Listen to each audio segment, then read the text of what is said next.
চলো আজ তোমাদের সাথে আমার সারাদিনের রান্নার টুকিটাকি কিছু মুহূর্ত শেয়ার করি। সকাল সকাল গিয়েছিলাম মাছ কিনতে।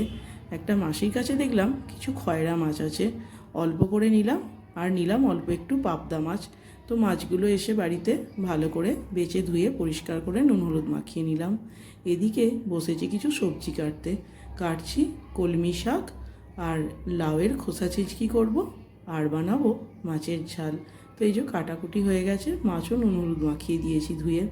তো বসিয়ে দিলাম একটু রসুন ফোড়ন দিয়ে শাকটা, আর অন্যদিকে বসিয়ে দিলাম লাউয়ের খোসাটা।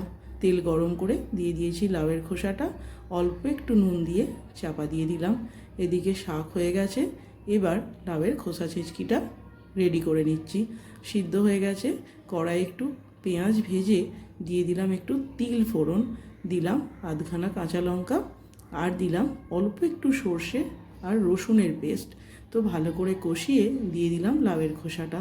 এবার একটু জল দিয়ে আর একটু হলুদ আর একটু চিনি দিয়ে ভালো করে এটাকে শুকনো শুকনো করে রান্না করে নেব। তৈরি হয়ে গেল লাউয়ের খোসা ছেঁচকি। এটাও কিন্তু খেতে সুন্দর হয়। এদিকে বসিয়ে দিলাম মাছটা।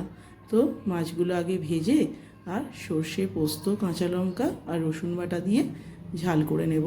অল্প একটু পেঁয়াজও দিয়েছিলাম এই খয়রা মাছের ঝালটায়। খেতে হয় সত্যিই খুব সুন্দর।